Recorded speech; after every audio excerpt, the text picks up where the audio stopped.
ক্রেতা কমলেও কেজিতে ৩০ টাকা বেড়েছে গরু ও মুরগির মাংসের দাম। সুনামগঞ্জে ধান শুকানোর জায়গা নিয়ে দুপক্ষের সংঘর্ষে অন্তত ২০ আহত। এদিকে জামায়াতকে নিয়ে বিএনপি নেতার বক্তব্য ভাইরাল, সমালোচনার ঝড়। এবং সর্বশেষ জানাবো, ভূমিকম্পের ধাক্কা মিয়ানমারের পর কি বাংলাদেশ। শুনছিলেন সংবাদ শিরোনাম, এবারে বিস্তারিত। ক্রেতা কমলেও কেজিতে ৩০ টাকা বেড়েছে গরু ও মুরগির মাংসের দাম। ঈদ উল ফিতরে সরবরাহ ঘাটতির প্রভাব পড়েছে বাজারে, যে কারণে ক্রেতা কমলেও কমেনি মাংস সবজির দাম। কেজিতে ২০ থেকে ৩০ টাকা করে বেড়েছে গরুর মাংস ও মুরগির দাম। তবে দুটি বাজার খুঁজেও মেলেনি খাসির মাংস। পেঁয়াজ রসুনের স্বস্তি মিললেও গরুর মাংস আর মুরগির দামে অস্বস্তি প্রকাশ করেছেন ক্রেতারা। রাজধানীর মিরপুরের উত্তর ও মধ্য পীরেরবাগের একাধিক মাংসের দোকানে খোঁজ নিয়ে জানা গেছে, কেজিতে অন্তত ২০ থেকে ৩০ টাকা বেড়েছে গরুর মাংসের দাম, কোনো দোকানে আরেকটু বেশি। কাদের গোস্ত বিতানের বাদশা মিয়া বলেন, আজও সবচেয়ে বেশি মাংসের চাহিদা। ঈদের আগের দিন থেকে এখানে ৮২০ টাকায় বিক্রি হচ্ছে গরুর মাংস, দেশি মুরগি ৬০০ টাকা, ব্রয়লার ২৩০ টাকা, লেয়ার মুরগি বাজারে নেই। পাকিস্তানি কক ৩৩০ টাকায় বিক্রি হচ্ছে, তবে ডিম মিলছে কমে ১২০ টাকা ডজন।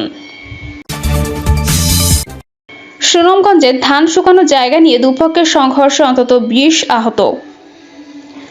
সুনামগঞ্জের শান্তিগঞ্জে ধান শুকানো জায়গা নিয়ে দুপক্ষের সংঘর্ষের ঘটনা ঘটেছে। এতে উভয় পক্ষের অন্তত ২০ জন আহত হয়েছেন। স্থানীয় ও পুলিশ সূত্রে জানা যায়, মঙ্গলবার সকাল 10:30টার দিকে রঘুনাথপুর গ্রামে ধান শুকানো জায়গা দখল ও পূর্ব বিরোধের জেরে দুপক্ষের মধ্যে কথা কাটাকাটি হয়। কথা কাটাকাটির এক পর্যায়ে দুপক্ষ দেশীয় অস্ত্রশস্ত্র নিয়ে সংঘর্ষে জড়িয়ে পড়ে। এতে উভয় পক্ষের অন্তত ২০ জন আহত হন। আহতরা সুনামগঞ্জ সদর হাসপাতালে চিকিৎসা নিচ্ছেন। খবর পেয়ে ঘটনাস্থলে গিয়ে পুলিশ পরিস্থিতি নিয়ন্ত্রণে আনে। ঘটনার সত্যতা নিশ্চিত করে শান্তিগঞ্জ থানার ভারপ্রাপ্ত কর্মকর্তা মোহাম্মদ আকরাম আলী বলেন, ধান শুকানোর জায়গা দখল নিয়ে দুপক্ষের সংঘর্ষে অন্তত ২০ জন আহত হয়েছেন। বর্তমানে পরিস্থিতি নিয়ন্ত্রণে আছে। জামায়াতকে নিয়ে বিএনপি নেতার বক্তব্য ভাইরাল, সমালোচনার ঝড়। নোয়াখালীর সুবর্ণচরে জামায়াত ইসলামীকে নিয়ে বিএনপি নেতার বক্তব্য ঘিরে সমালোচনা চলছে। উপজেলার চর ক্লার্ক ইউনিয়ন বিএনপির সভাপতি আলহাজ বশির আহমেদের বক্তব্যের ১ মিনিট ৪ সেকেন্ড একটি ভিডিও সামাজিক যোগাযোগ মাধ্যমে ছড়িয়ে পড়লে সমালোচনা শুরু হয়।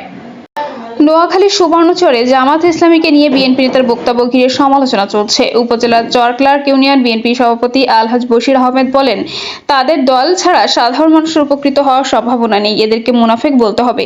মুনাফিক হবে সেই জাতি যারা হুজুর এর সাথে যুদ্ধে গিয়ে পেছন থেকে ব্যাক করেছেন। জামায়াত ইসলামী হলো তেমনি একটি জাতি। এরা ৯৬ সালে আওয়ামী লীগের কাঁধে উঠে শেখ হাসিনার সাথে ঐক্যবদ্ধ হয়ে বিএনপির বিরুদ্ধে আন্দোলন করেছে।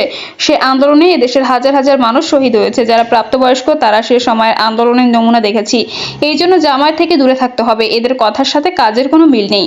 নেতাকর্মীদের উদ্দেশ্যে তিনি বলেন, ভবিষ্যতে আমরা সকল ভেদাভেদ ভুলে গিয়ে দেশনেত্রী খালেদা জিয়া ও তারেক রহমানের নেতৃত্বে ঐক্যবদ্ধ থাকার চেষ্টা করব। যেহেতু আমরা বিএনপি করি, তাই এই দুই নেতা এবং উপজেলা বিএনপি নেতৃত্ব ঐক্যবদ্ধ থাকব। মোহাম্মদ আব্দুল মান্নান তালিব নামে এক জামায়াত নেতা বলেন, ১৯৯৬ সালে বিএনপির বিরুদ্ধে জামায়াত ইসলামী আন্দোলন না করলে তারা বিনা ভোটের সরকার হিসেবে থাকতে পারত। মোহাম্মদ নুরুল আফসার নামের এক জামায়াত কর্মী বলেন, জামায়াত ইসলামীর বিরুদ্ধে এ যাবৎ কেউ উল্টোপাল্টা বক্তব্য দিয়ে টিকতে পারেনি, আপনারাও পারবেন না। ওই বক্তব্যের সত্যতা নিশ্চিত করেছেন চরক্লার্ক ইউনিয়ন বিএনপির সভাপতি বশির আহমদ। তিনি বলেন, আমি যা বলেছি তাতে অটল আছি। আমি তো মিথ্যা বলিনি। আমার কাছে বক্তব্যের ব্যাখ্যা আছে। জামায়াত সব সময় স্বৈরাচারের সঙ্গে থেকে দেশের মানুষের সঙ্গে প্রতারণা করেছে, কিন্তু জামায়াতের কোনো নেতৃবৃন্দ আমাকে বক্তব্য দিয়ে কোনো কথা না বললেই কিছু কিছু নেতাকর্মী ফেসবুকে আমার বাবা মাকে জড়িয়ে কুরুচিপূর্ণ স্ট্যাটাস দিচ্ছে। আমি তার তীব্র নিন্দা জানাই। এ বিষয়ে জামায়াত ইসলামীর নোয়াখালী জেলা সেক্রেটারি মাওলানা বোরহান উদ্দিন বলেন, জামায়াতের বিষয়ে এমন বক্তব্যে আমরা কোনো প্রতিবাদ জানাইনি, তবে স্থানীয়ভাবে নেতাকর্মীরা প্রতিবাদ করেছে। এছাড়া এলাকাবাসী এসবের বিপক্ষে রয়েছে। ভূমিকম্পের ধাক্কা মিয়ানমারের পর কি বাংলাদেশে। সম্প্রতি মিয়ানমার ও থাইল্যান্ডে ঘটে যাওয়া শক্তিশালী ভূমিকম্প আমাদের প্রতিবেশী দেশগুলো এক গভীর সংকটের মুখে ঠেলে দিয়েছে। অনেকের মনে প্রশ্ন উঠেছে, এই ভূমিকম্পের ফলে বাংলাদেশে ভূমিকম্পের ঝুঁকি কমেছে কিনা। ভূতাত্ত্বিক গবেষকরা বলছেন, একটি অঞ্চলে ভূমিকম্প হলেও নিকটবর্তী অন্য অঞ্চলে চাপ তৈরি হতে পারে, যা আরও বড় ভূমিকম্পের কারণ হতে পারে। তাই আত্মতুষ্টির কোনো সুযোগ নেই, বরং এই ঘটনা থেকে শিক্ষা নিয়ে আমাদের দুর্যোগ ব্যবস্থাপনা আরও শক্তিশালী করতে হবে। বাংলাদেশ ভূমিকম্প প্রবণ অঞ্চলে অবস্থিত। বিশেষ করে চট্টগ্রাম, সিলেট, ময়মনসিংহ, ঢাকা ভূমিকম্পের জন্য অধিক ঝুঁকিপূর্ণ। ভূতাত্ত্বিক বিশ্লেষণে দেখা গেছে এই এলাকাগুলোতে ভূগর্ভস্থ স্তরে বেশ কয়েকটি সক্রিয় ফাটল রয়েছে, যা যে কোনো সময় শক্তিশালী ভূমিকম্প সৃষ্টি করতে পারে। বিশেষ করে ভারতীয় ও ইউরেশিয়ান প্লেটের সংঘর্ষের কারণে বাংলাদেশের ভূত্বকের নিচে ব্যাপক চাপ সঞ্চিত হচ্ছে, যা একটি বড় মাত্রার ভূমিকম্পের পূর্বাভাস হতে পারে।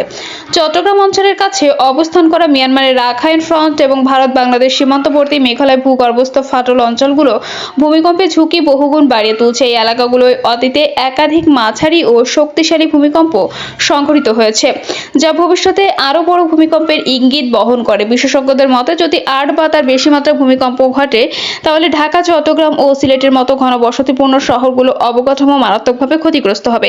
বাংলাদেশের ভূমিকম্পজনিত ঝুঁকি আরও বৃদ্ধি পাচ্ছে অপরিকল্পিত নগরায়নের কারণে। বিশেষ করে ঢাকার মতো মহানগরীগুলোয় ভবন নির্মাণের ক্ষেত্রে ভূমিকম্প প্রতিরোধী নীতিমালা যথাযথভাবে মানা হচ্ছে না। অধিকাংশ পুরনো ভবন ও অপরিকল্পিত বহুতল ভবন ভূমিকম্প প্রতিরোধী নীতির বাইরে নির্মিত, যা বড় ভূমিকম্পের সময় ভয়াবহ ক্ষয়ক্ষতি ঘটাতে পারে। শুধু তাই নয়, ঢাকার মাটির গঠনও ভূমিকম্পের সময় কম্পন বৃদ্ধি করতে পারে, যা ভবন ধসে পড়ার ঝুঁকি বহুগুণ বাড়িয়ে তোলে। বিশেষজ্ঞরা আশঙ্কা করছেন, যদি এই ভূমিকম্পের প্রস্তুতি নেওয়া না হয়, তাহলে যে কোনো সময় বড় ধরনের ভূমিকম্পে বাংলাদেশে ব্যাপক ক্ষয়ক্ষতির আশঙ্কা রয়েছে। লাখ লাখ মানুষের জীবন ঝুঁকির মুখে পড়তে পারে এবং দেশের অর্থনীতিতেও এর সুদূরপ্রসারী প্রভাব পড়বে। যদি বাংলাদেশে বড় ভূমিকম্প ঘটে, কি হবে? বাংলাদেশে যদি 7 বা তার বেশি মাত্রা ভূমিকম্প হয়, তাহলে পরিণতি হতে পারে ভয়াবহ। বিশেষ করে রাজধানী ঢাকায় বহুতল ভবনের অপরিকল্পিত নির্মাণ, দুর্বল অবকাঠামো, সরু গলি, অপর্যাপ্ত উদ্ধারকর্মী ও দুর্বল জরুরি সেবা ব্যবস্থার কারণে মৃত্যু ও ধ্বংসযজ্ঞের মাত্রা অনেকগুণ বেড়ে যেতে পারে। বিশেষজ্ঞরা আশঙ্কা করছেন, বড় ভূমিকম্প হলে কয়েক লাখ মানুষের মৃত্যু হতে পারে এবং দেশের অর্থনীতিতেও তা বড় ধাক্কা দেবে। ঢাকার মতো ঘনবসতিপূর্ণ শহরে ভূমিকম্পের পর ধ্বংসস্তূপে আটকে পড়ার সংখ্যা এত বেশি হতে পারে যে উদ্ধার কার্যক্রম কার্যত অচল হয়ে পড়বে। ফায়ার সার্ভিস, সিভিল ডিফেন্স, সেনাবাহিনী ও অন্যান্য উদ্ধারকারী সংস্থার সক্ষমতা এই মাত্রার বিপর্যয় সামাল দেওয়ার জন্য যথেষ্ট নয়। ধসে পড়া ভবনের নিচেও কয়েকদিন আটকে থাকার কারণে অক্সিজেনের অভাব, খাবার ও পানি সংকট আরও প্রাণহানি ঘটাতে পারে। এছাড়া ভূমিকম্পের পর অগ্নিকাণ্ডের ঝুঁকিও অত্যন্ত বেশি। ঢাকার পুরান অংশে এবং অন্যান্য শহরে গ্যাস লাইন, বৈদ্যুতিক তার ও রাসায়নিক গুদামগুলো ভূমিকম্পের সময় বিস্ফোরণ ঘটাতে পারে, যা ক্ষয়ক্ষতির মাত্রাকে বহুগুণ বাড়িয়ে তুলবে। এক গবেষণায় দেখা গেছে, ভূমিকম্পের পর অগ্নিকাণ্ড যদি ব্যাপকভাবে ছড়িয়ে পড়ে, তাহলে তার দ্বিতীয় পর্যায়ের বিপর্যয় ডেকে আনবে।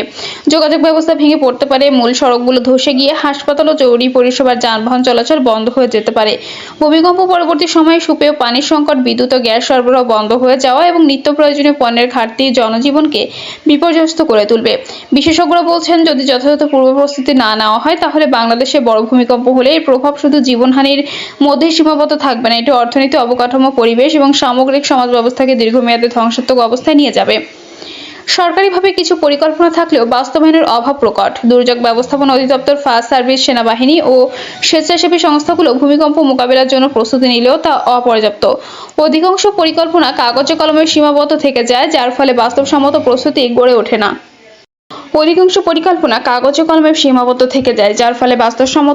গড়ে ওঠে না।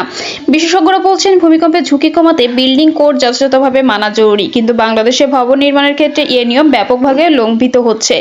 উচ্চমাত্রা ভূমিকম্প সহনীয় ভবন নির্মাণে দক্ষ, প্রকৌশলী ও মানসম্পন্ন নির্মাণ সামগ্রীর ব্যবস্থার নিশ্চিত করা হয় না। স্থানীয় সরকার ও রাজুকের নজরদারির অভাবের কারণে ঢাকা সহ দেশের অন্যান্য শহরে অপরিকল্পিতভাবে বহুতল ভবন গড়ে উঠেছে, যা বড় ধরনের ভূমিকম্পে ধ্বংসযজ্ঞের ঝুঁকি বহুগুণ বাড়িয়ে তুলছে। উদ্ধার কার্যক্রমের বড় ধরনের ঘাটতি রয়েছে। ভূমিকম্প পরবর্তী সময়ে জীবিতদের উদ্ধার করতে যেসব আধুনিক যন্ত্রপাতির প্রয়োজন, তার যথেষ্ট স্বল্পতা রয়েছে। উদ্ধার কাজে ব্যবহৃত rescue robot, heavy lift crane, thermal imaging camera ও স্লিপার ডগের সংখ্যা খুবই সীমিত। অধিকাংশ উদ্ধারকারী সংস্থার প্রশিক্ষণ পুরনো এবং আন্তর্জাতিক মানদণ্ডের সঙ্গে সামঞ্জস্যপূর্ণ নয়। সবচেয়ে বড় চ্যালেঞ্জ হলো সাধারণ জনগণের ভূমিকম্প সংক্রান্ত সচেতনতার অভাব। বেশিরভাগ মানুষ জানেন না ভূমিকম্প চলাকালীন কি করতে হবে কিংবা কোথায় আশ্রয় নিতে হবে। স্কুল, কলেজ, অফিস, আদালত ও আবাসিক এলাকায় ভূমিকম্প মোকাবেলায় মহড়া অত্যন্ত কম হয়, ফলে বাস্তব পরিস্থিতিতে মানুষ দিশেহারা হয়ে পড়তে পারে। এই বাস্তবতা বিশেষজ্ঞরা বলছেন, ভূমিকম্পের ঝুঁকি হ্রাস করতে কেবল পরিকল্পনা করলেই হবে না, বরং তার বাস্তবায়ন নিশ্চিত করতে হবে। উদ্ধার সরঞ্জাম বাড়ানো, প্রশিক্ষণ কর্মীর সংখ্যা বৃদ্ধি করা, ভবন নির্মাণে বিধিনিষেধ কঠোরভাবে প্রয়োগ করা এবং জনসচেতনতা বৃদ্ধির কার্যকর উদ্যোগ নেওয়া এখন সময়ের দাবি। প্রাকৃতিক দুর্যোগ মোকাবিলার জন্য বাজেট বরাদ্দ বাড়ানো জরুরি। বর্তমান বাজেট সীমিত হওয়ায় দুর্যোগ ব্যবস্থা ব্যবস্থাপনা কার্যক্রমে অনেক সীমাবদ্ধতা রয়ে গেছে। দুর্যোগ ব্যবস্থাপনা অধিদপ্তর ও সংশ্লিষ্ট সংস্থাগুলোকে আধুনিক প্রযুক্তির সাথে সুসজ্জিত করতে হবে। উন্নত উদ্ধার সরঞ্জাম, ভূমিকম্প পূর্বাভাসের জন্য গবেষণাগার, ভূমিকম্পন পরিমাপক স্টেশন ও জরুরি প্রতিক্রিয়ার জন্য দক্ষ জনবল তৈরি করতে বড় আকারের বাজেট বরাদ্দ প্রয়োজন। প্রিয় দর্শক, এই ছিল এখনকার সর্বশেষ সংবাদ। আপডেট সব সংবাদ পেতে চ্যানেলটি সাবস্ক্রাইব করে বেল আইকনটি ক্লিক করে রাখুন।